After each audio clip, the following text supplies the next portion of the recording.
बार पंचायत में 50% आरक्षण जो महिलाओं को दिया है। जी। इसके अलावा तमाम योजनाएं उन्होंने चलाई हैं, जैसा गिरिराज जी बता भी रहे थे कि बच्ची के स्कूल जाने से लेकर के उसकी शादी तक तमाम योजनाएं चलती हैं और ये पिछले 20 सालों से चल रहा है। जी। तो उसका एक बहुत बड़ा फायदा मिला। महिलाओं का जो वोट लगातार जुड़ा हुआ नीतीश कुमार के साथ वो जुड़ा हुआ है और नीतीश कुमार ने एक विकास पुरुष की जो छवि स्थापित की है, जो उन्होंने अपने नाम के साथ जोड़ा है, वो छवि बरकरार रही है। और चुनाव देखिए किस स्ट्रेटजी पर लड़ा गया। बीजेपी की पॉलिटिकल स्ट्रेटजी थी, अगर आप ध्यान दें कि अंत में चुनाव आते आते तक जो मुद्दा सबसे बड़ा हो गया था वो ये था कि जंगल राज वापस न लौट आए। जी जी। तो जो मुद्दा 2005 में जब लालू यादव बाहर हुए थे और बीजेपी और जेडीयू एक साथ सत्ता में आए थे, वो मुद्दा 20 साल के बाद भी फिर से उठा, बरकरार रहा और उस मुद्दे पर लोगों ने वोट किया। तेजस्वी यादव की जो जिस बुरी तरह हार हो रही है, ये दिखा रहा है कि युवाओं का उन पर विश्वास नहीं है, महिलाओं का उन पर विश्वास नहीं। मतलब तेजस्वी यादव जो है उनको कह सकते हैं जो एक बैगेज उनके साथ चल रहा है उसका खामियाजा भुगतना पड़ रहा है उनको। देखिए, तेजस्वी यादव कहीं ना कहीं उनका जो थॉट है मिसप्लेस लग रहा है, वो कनेक्ट नहीं कर पाए। वो उनका कोई कनेक्शन नहीं था। मैं आपको मैं एक बात बताऊंगा। आपके चैनल में भी चला था, एक आम महिला से आप इंटरव्यू कर रहे थे, आपके पत्रकार, उन्होंने बोला कि MY का मतलब बदल गया है। MY का मतलब उन्होंने बोला कि महिला और युवा। आप देखेंगे कि महिला की बात तो हो ही रही, उन्होंने सपोर्ट किया ही। युवा 13% युवा, ज्यादा युवाओं ने वोट दिया है। ठीक है, तो युवा क्या सोच के, भले बहुत चला कि बेरोजगारी है, पलायन है, फिर भी 13% युवाओं का वोट एनडीए को पड़ा है कहीं ना कहीं ज्यादातर। वो इस कारण क्या है? कारण आज हर युवा के पास मोबाइल है। ठीक है, युवा कनेक्ट करता है कि मोदी जी बाहर जा रहे हैं। ठीक है, हमारा देश चौथी इकोनॉमी बन गई विश्व में। ठीक है, इन चीजों पे उन्होंने ऑपरेशन सिंदूर देखा, तो युवा इन चीजों से उत्साहित है। युवा को ये लग रहा है कि अगर डबल इंजन की सरकार होगी तो कहीं ना कहीं आज अगर हमारे यहाँ बेरोजगारी है, आज हमारे यहाँ फैक्ट्री नहीं है, पलायन है, तो कहीं ना कहीं ये एक ही रास्ता हो सकता है कि हम अगर दोनों सरकारें मिलकर काम करेंगी तभी इसका ये है, हाँ, इसका सोल्यूशन है। और एक बात और कहना चाहूँगा कि देखिए ये जो सरकार है, नीतीश कुमार की सरकार जो बनेगी अभी, ठीक है, आप देखेंगे कि नीतीश कुमार के कद का नेता आपको नहीं दिखेगा। आप बताएं, अगर इनके जो दो उप मुख्यमंत्री भी हैं,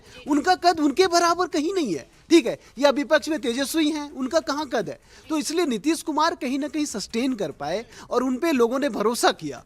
ठीक है, महिलाओं ने तो किया ही है, सभी बात कर रहे हैं महिलाएं, और महिलाएं बढ़ चढ़ के आई क्योंकि उनको सेफ बात। ऐसा नहीं कि पहले महिलाएं वोट देना नहीं चाहती थी, लेकिन पहले क्या होता था, मैं बताऊं, मैं भी वहीं से हूं, तो पहले क्या बूथ पर पता नहीं धमाका हो जाए, भगदड़ मच जाए, डर लगता था उनको, इसलिए ज्यादातर महिलाएं वोट देने नहीं जा पाती थी। आज बिल्कुल सेफ है, इलेक्शन कमीशन ने भी अच्छा व्यवस्था किया है, तो इन सब का लाभ एनडीए को हुआ। नीतीश कुमार के लिए बहुत ही निर्णायक ये चुनाव माना जा रहा था और नीतीश कुमार क्या जिस तरीके से आप सामने आए हैं, जो कद जिसकी बात अभी कर रहे थे सर भी, तो क्या ये माना जाए बिहार में निरंतर नीतीश? अभी तो आपने देखा कि पूरी दुनिया इस बात को स्वीकार करती है कि एंटी इनकम्बेंसी अगर 1 साल 2 साल 3 बार तीसरी बार सरकार किसी की होगी तो एंटी इनकम्बेंसी काम करती है। पर नीतीश जी ने इस बात को डिफाई किया कि चौथी बार भी वो अपने कार्यकलाप से, अपने कामों से, उदाहरण के रूप में सुशासन की जो व्यवस्था जिसका जिक्र सभी लोग कर रहे हैं कि लॉ एंड ऑर्डर बेहतर स्थिति में था, महिलाएं जो है सुरक्षित थीं, मतदान केंद्रों पर जाकर उन्होंने इतनी प्रचुर मात्रा में मतदान किया, तो सुशासन की वो व्यवस्था जो लगातार बेहतर होती जा रही है बिहार में, जिसका अनुभव महिलाओं ने पहले भी किया था, तो ये लगातार बेहतर होने की स्थिति उनका एक बहुत बड़ा मानक रहा नीतीश जी का, उनके वापस आने का। दूसरा एक बहुत बड़ा मानक उनका रहा कि उन जो विकास के काम भी देखा हैं बिहार, अगर आप 10 साल पहले गई हो, 10 साल के बाद जाइएगा तो बिहार की तस्वीर जो है वो पूरी तरह नहीं बदली, लेकिन बहुत बड़ी तस्वीर बदली है। तो वो भी, वहाँ भी एक जो है वो प्रोग्रेशन में जा रहा है, आगे बढ़ रहा है, विकास आगे बढ़ रहा है और धीरे धीरे वो अब बड़ी गहराई ले रहा है। जैसे उदाहरण के रूप में इंडस्ट्री भी अब आना शुरू हो गई हैं, रोड अच्छे हो गए हैं, बाकी सारे जो हैं जो इंडस्ट्रियल इनपुट्स होते हैं वो बेहतर हो रहे हैं, वो उनका दूसरा बड़ा मानक है। तीसरा जो मानक उनका जो एक बड़ा महत्वपूर्ण मानक है, जो दूसरों में नहीं था, जो महागठबंधन में नहीं था, कि भ्रष्टाचार का कोई भी आरोप 20 साल में किसी ने नीतीश जी के ऊपर नहीं लगाया, लेकिन जब दूसरे किसी भी दल को आप उठा के देखेंगे या बाकी सारी चीजें, बिल्कुल देखिए एक स्वच्छ छवि जो है नीतीश कुमार की रही है। इसी बीच जितन राम मांझी कुछ कह रहे हैं, दर्शकों को सुनाते हैं। पहले का कॉरिडोर हो या फिर इंडस्ट्रियल कॉरिडोर हो, फिर इंडस्ट्रियल पार्क का मामला है, ये सारी बातें ऐसी आई जिससे समझ में आया जनता को कि इनसे बढ़िया कोई नहीं कर सकता। और दूसरी तरफ भ्रामक बातें कह करके, उलूल जुलूल बात कह करके, जो व्यवहारिक नहीं था, विश्वसनीय नहीं था, तेजस्वी जी वगैरह लोगों ने लोगों को बरगलाना चाहा, भ्रम में डालना चाहा।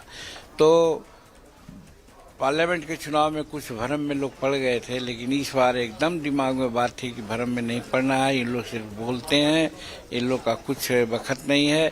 और इसी के आधार पर जितना हम लोग सोचते नहीं थे उससे ज़्यादा प्रतिशत में उन लोगों ने वोट दिया और रिजल्ट आपके सामने है।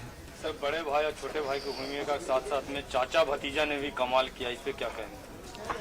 अब देखिए, रिलेशन का जहाँ तक सवाल है, चाचा भतीजा का बात है या भाई भाई का मामला है, ये सब अलग बात है। जो जैसा काम करता है, जो जैसा गठबंधन में रहता है, उसके अनुसार उसको परिणति मिलती है, चाहे जिस रिलेशन का हो। तो इसलिए बहुत कुछ इस पर कहना नहीं है। सर, चिराग और आप दोनों का स्ट्राइक रेट अच्छा है, तो क्या लगता है कि मंत्रिमंडल में उप मुख्यमंत्री को लेकर? अब मंत्रिमंडल बिल्कुल आपको बयान सुना रहे थे जीतन राम मांझी का। अब दिखाएंगे जश्न की तस्वीर।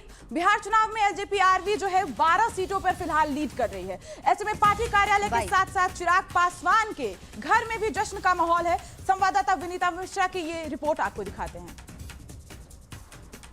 बिहार विधानसभा चुनाव के मद्देनजर आज का दिन बेहद महत्वपूर्ण। सुबह से लगातार वोटों की गिनती जारी है और वोटों की गिनती के बीच एनडीए को भारी बहुमत मिलती हुई नजर आ रही है। और खासकर अगर एनडीए की हम बात करें तो लोक जनशक्ति पार्टी ने बेहतरीन परफॉर्मेंस किया है और अभी जो रुझान नजर आ रहे हैं, लगभग 22 सीटों पर जीत मिलती हुई नजर आ रही है। और ये देखिए, पार्टी कार्यालय के साथ साथ चिराग पासवान के आवाज पर भी जो खुशी है वो नजर आ रही है। और बिहार प्रभारी अरुण भारती भी यहाँ नजर आ रहे हैं, चेहरे पे खुशी नजर आ रही है। और देखिए, अरुण भारती हो या फिर वेद प्रकाश हो, तमाम लोग के चेहरे जो हैं वो खिले हुए नजर आ रहे हैं, अपनी खुशी जाहिर कर रहे हैं। लगातार इनके आवास पर या पार्टी कार्यालय में जो मिठाइयां हैं वो जा रही है, पटाखे फोड़ने की भी पूरी तैयारी की जा रही है। यानी जो ऐतिहासिक अगर मोमेंट की हम बात करें तो एक ऐतिहासिक जीत इस बार एनडीए की होने वाली है, क्योंकि जो बहुमत है वो लगातार एनडीए को रुझानों में मिलता हुआ नजर आ रहा है।